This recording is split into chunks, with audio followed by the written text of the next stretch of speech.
That was really an incredible, moving and poignant performance. And we're really excited and delighted to have Arnaud Sussmann join us now for our Q&A session. Arnaud was born in Strasbourg, France, trained at the Conservatoire de Paris and at the Juilliard School. He was a winner of the 2009 Avery Fisher Career Grant and has performed as a soloist throughout the United States, Central America, Europe, and Asia. Arnaud currently teaches at the Stony Brook University on Long Island and was recently named the Artistic Director at the Chamber Music Society of Palm Beach. Our Q&A is going to be led by Dave Wagner. Many of you know Dave is the host and program director at 90.9 WRCJ, one of our co-sponsors for the evening. Dave is a concert organist and he holds a Doctor of Musical Arts degree from the University of Michigan, go Blue. He's also been organist and harpsichordist with the Detroit Symphony Orchestra. So I'd like to welcome Arnaud and Dave for the question and answer section. Thank you very much. And good evening once again, Arnaud. Good to see you and talk with you again as we did last week to tell people about this recital. Thanks. Yes, nice to see you, Dave. And thank you everybody for tuning in. I also want to thank Michael Brown, your accompanist. What a wonderful musical partnership you have together, and just a stunning, stunning performance tonight. Thank you for bringing him up. And I would say more than accompanist, he's a full-on partner of mine, as you said, for this program. So yes, he's an amazing musician, and I'm very grateful to play with him. Well, I just want you to know that tonight people have joined us not only here in the metropolitan Detroit area. I was looking at all of the people all across the United States: Denver, Chicago, Marietta, Georgia, Knoxville, New York City, Berkeley, California, Toledo, Wellington, Florida, Harpers Ferry, West Virginia. We've got people watching in from Canada, from Great Neck, New York, from Surprise, Arizona. Surprise, Arizona's with us, and from Powell, Ohio. I wanted to also to relay to you, Carol said it's profound mitzvah that you bring these artists to us tonight. And one other word from Lynn in Toledo said, "L'chaim to you for keeping your ancestors alive to the world." And that is so true. This music lives through you.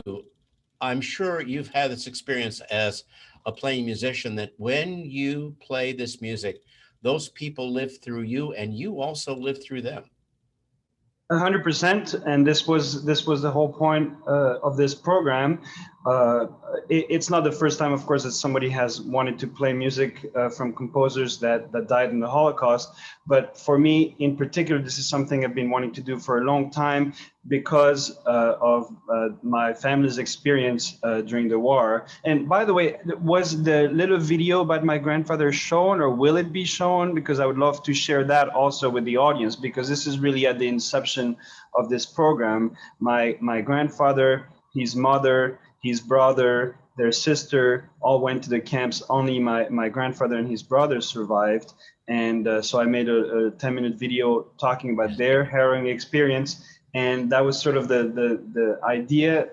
The original idea was to pay homage to him. And in order to do that, I wanted to find mostly composers that died during the Holocaust. So that's how it all came about. And I do hope that in this way, my grandfather's memory can live on, and the composer's music and memory can live on as well. Yes, your grandfather, Jacques Sussmann, born in 1924, and he and his brother both survived the camps, although he lost his parents and your other family members. And although it wasn't part of this presentation, I know that the center here can make that available to people. I've got a number of questions that I want to get to from our viewers. Megan wrote in and said, "I play the violin, and I'm curious how you were able to find these beautiful pieces." Yes, well, Google is a great tool to find anything, but obviously we know about a lot of these composers. We know, Schulhoff died in the camps, Pavel Haas, etc. And then it's really just a matter of looking through their catalog. There are websites where you can find all of Schulhoff's music that was found, and all of Pavel Haas's music, etc. And I do want to point out for the audience, in case it wasn't clear, that the Schulhoff piece in particular was not written during the Second World War. It's a very early piece of his, written in 1911. So the point was not necessarily to just play music that was written during the Second World War, but by composers that were affected in the Second World War. There is another resource which I found, because I did see this question earlier, it's called Music and the Holocaust, a website, and there are a lot of amazing information about composers, their music, etc. And I'm going to put the link in the chat so that everybody can do that. Yeah, here it is. And I know there's a number of Shirley. I was looking that up because I saw the question too, Arnaud. There's a book by Shirley Gilbert called "Music in the Holocaust: Confronting Life in the Nazi Regime," and that's been published by Oxford University Press. And then there's also a book that has just also come up. So anyway, if you Google that, if people Google that, they can find a number of resources. Oh, this is a question that I was going to ask you, but Scott also asked, was Michael Brown playing with a broken finger? He had a splint of some sort on his right index finger. I was watching that. I'm thinking, ouch. Yes, he was trying to steal the spotlight away from me. Just kidding. No, he did have, it was not a broken finger, but he had a little sprain, and his doctor recommended he keep this thing on. And he was very concerned that people would notice and be concerned for him. But I think he did amazing with that thing on his finger. And we knew that it'd be, featured in the music. But, obviously the music is so strong, and it's just, one little thing that he had to deal with. But yeah, it was not a broken finger. Good. Thank goodness. All right. We've had a number of watching the names here, and many people here in the Detroit area that I recognize, including we've got some members here of the Detroit Symphony Orchestra that have been listening in. Willa, our friend from the Chamber Music Society of Detroit. So the question came up, this is from Leon. Could you please tell us the history of your violin, your instrument? Yes, actually, it's not related to the Second World War, but the First World War. So this is a violin made by Carlo Landolfi around 1750-ish in Milan, Italy. And right after I acquired the violin, which was in 2015, I did a little article in one of the classical music magazines. I think it was Strings Magazine, something, where I said that I had just acquired a violin and I really didn't know much about it. And a couple months later, I got this incredible package in the mail from somebody who lived in Rochester, New York, who knew all about the history of the violin and sent me a book with pictures of the violin. So this violin was purchased by George Eastman. Really? Of East Dakota? Yes, George Eastman, who he gave it to a young violinist who had the use of it and who was going to be on his way to be a major violinist. And I can't believe that his name is escaping me right now. This is ridiculous because I should know this, but I'll put it in the chat as well when he comes back to me. Okay. But it's a very sad story because he was drafted for the First World War. He was American and died in one of the last battles of the First World War. And so this is the history that I know of this violin, and I'm very fortunate to be playing it right now. Yeah, and there was another question, so many instruments went missing. There was a question, were any surviving relatives of Holocaust victims able to trace back plundered musical instruments? Do you know of any instances where people were reunited with instruments? Absolutely, and I am also going to link this incredible website, and I think maybe I would think some of the audience might have heard of this project called Violins of Hope.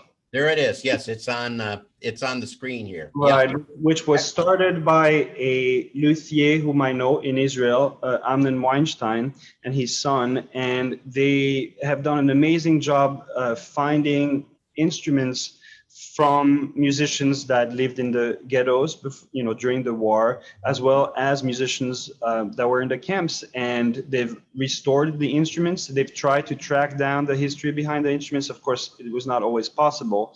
And even more beautiful, they are giving a renewed voice to these instruments by restoring them and then presenting them in concert. And so they've been bringing this incredible project all over the world. I know it's toured the US, it's toured France and many other places. And so people can go to the website and read about it. In the bottom, you can find a link where you can see some of the violins, and there are also links where you can see some of the press behind it. And in this question, somebody else was asking about a book, and so I'm going to link also the book that's connected with this amazing project. Violins of Hope, Violins of the Holocaust, Instruments of Hope, and Liberation of Mankind's Darkest Hour. And we also want to remind people, and Isaac's put up here, that video that you did of your grandfather, which I just saw earlier today. And what a wonderful, wonderful tribute to him. And what an amazing story that he barely escaped, and then seen, well, I'll let you tell the story before people watch it, but you actually had the physical copy of the letter that he wrote to his father, not knowing whether he was still alive. Yes, no, it is an amazing story, and I really hope that people will click on that link. Maybe we can link it again, so they can see, his story. But yes, the most poignant document that we found in his papers after his death, this is my grandfather, was this letter that you just mentioned.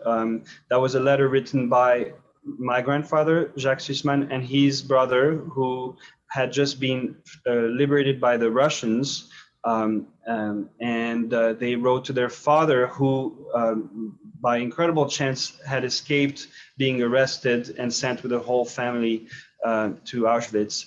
And so they wrote a letter back home, not knowing if their father was still alive or if he would receive the letter. And it's just heart-wrenching. They talk about being separated from their mother and their sister and their sister's 2 kids the day they arrived in Auschwitz. And they fear the worst, and they say that the camps has made them has hardened them and made them serious, and they can't even begin to tell their father what they've lived through for a whole year.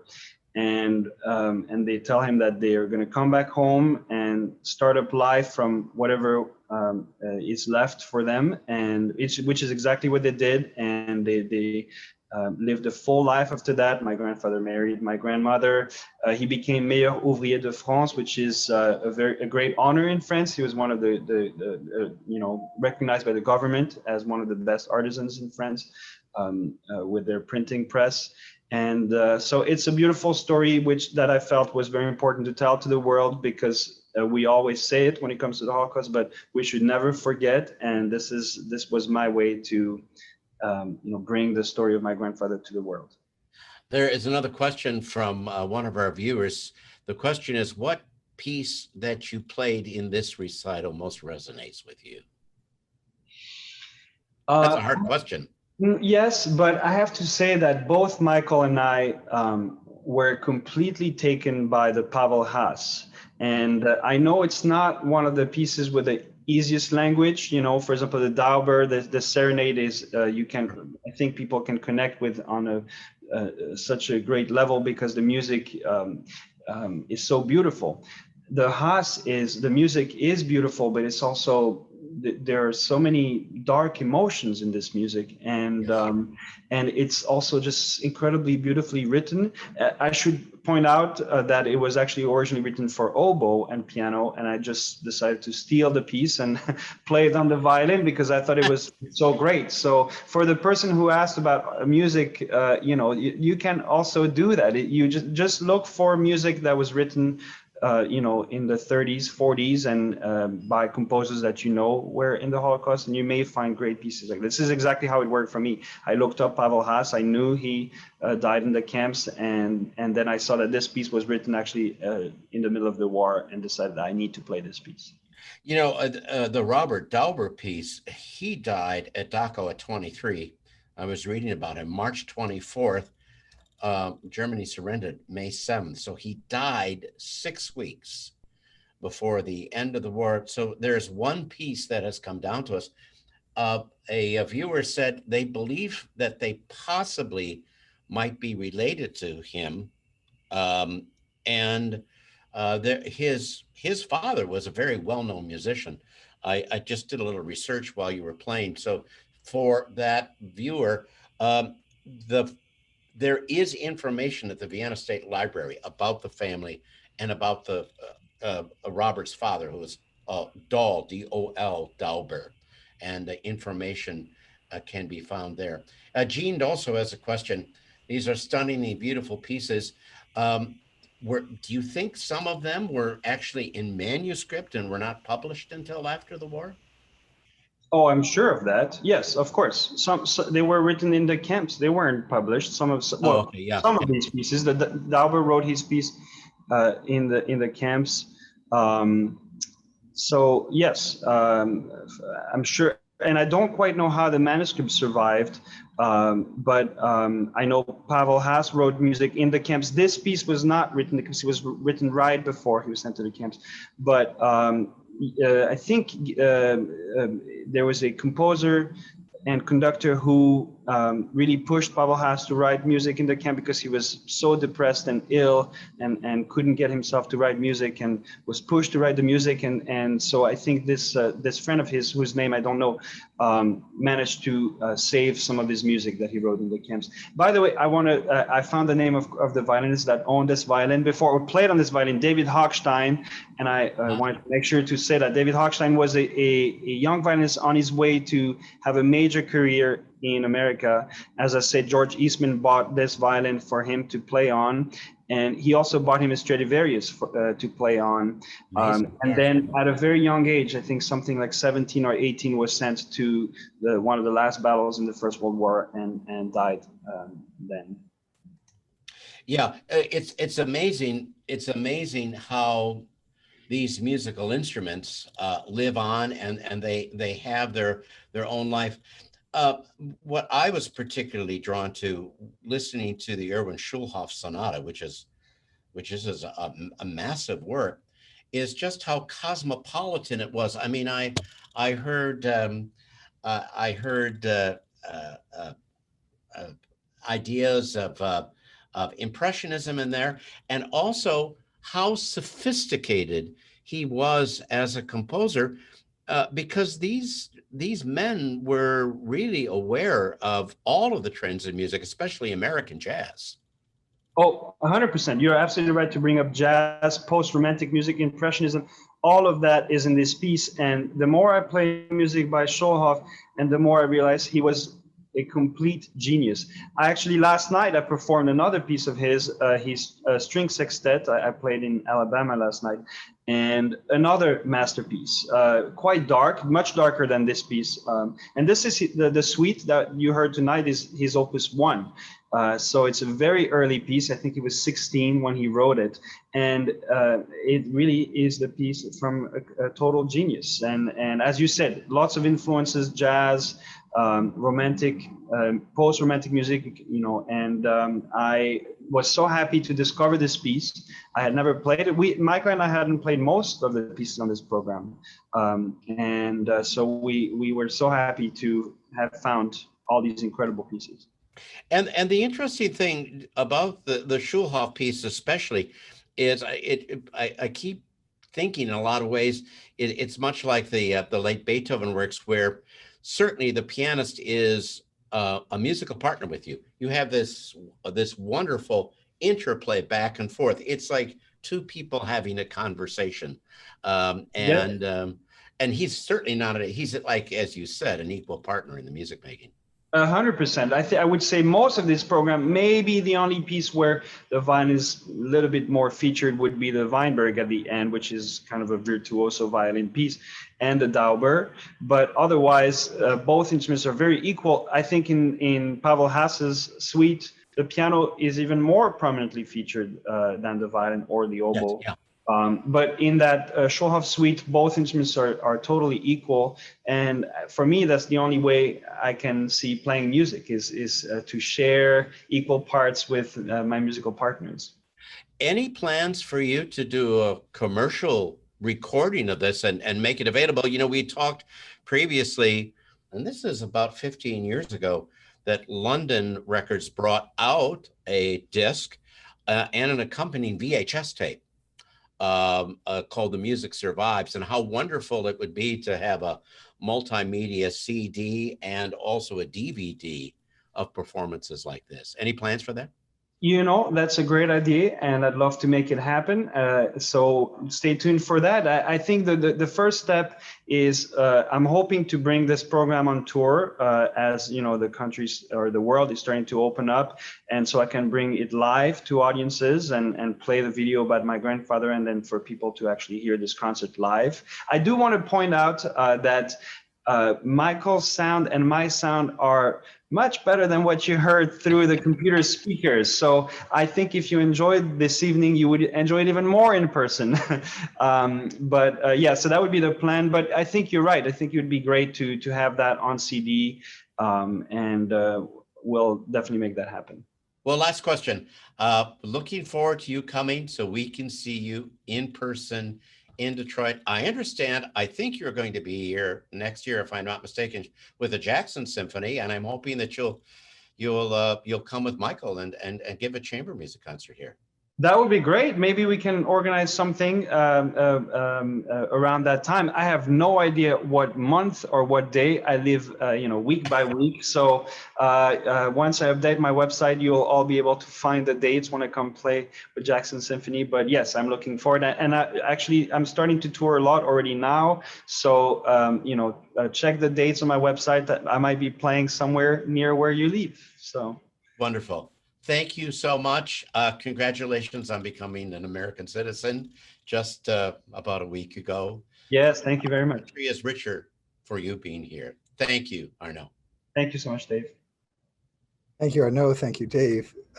Very interesting discussion. And again, the program will be available on our website, on our homepage, starting noon tomorrow for the next few days. That was a really heartfelt recital, and we really appreciate all of the effort that went into making tonight possible.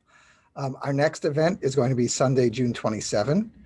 It features a professor from Cooper Union, my alma mater, Professor Tina Grossman, who will be speaking about Jewish refugees who escaped to India and Iran in 1933 at the start of difficulties in Europe. It was on the margins of the Holocaust. They were homeless, stateless, and also somewhat privileged as Europeans in non-Western societies. So if you're interested, please take a look at our homepage at holocaustcenter.org and register for the program. I look forward to seeing you there again.